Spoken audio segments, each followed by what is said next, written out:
Trump प्रस्ताव को प्रत्याख्यान करिले जोर्डान किंग। जोर्डान ने गाजावासी रहिबा पई जागा मिलिबनी बोली सफा सफा कहिले। गाजा लोगों को सेठारे रहिबाकू दिया जिवो नाही।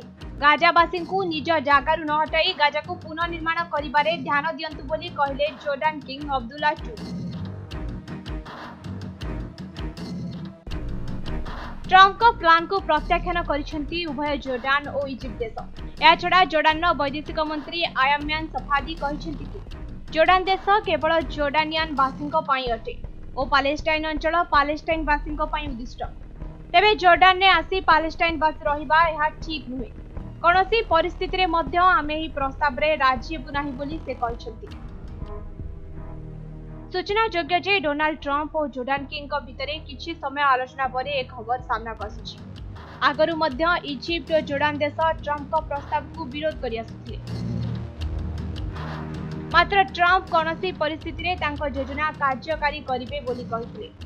एथिपई से जोर्डान किंग को देखा करिबा पई योजना करथिले। तेबे दुई नेतांको भितर आलोचना होई सारिबा परे मध्य जोर्डान किंग ए प्रस्ताव रे राजी नथिबा जणा पड़िछि। सूचना योग्य जे गाजा को अख्तियार नेबा परे डोनाल्ड ट्रम्प ए जगह को एक टूरिस्ट हब रे परिणत करिवे बोली कहिसेंती।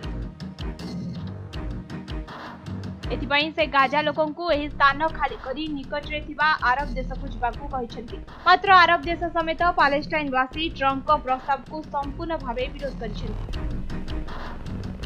तेबे किपरि ट्रम्प गाजा को टूरिस्ट हब रे परिणत करिवे एहा तांको पई एक बड़ चैलेंज सृष्टि करिवो। ब्यूरो रिपोर्ट समय लाइव।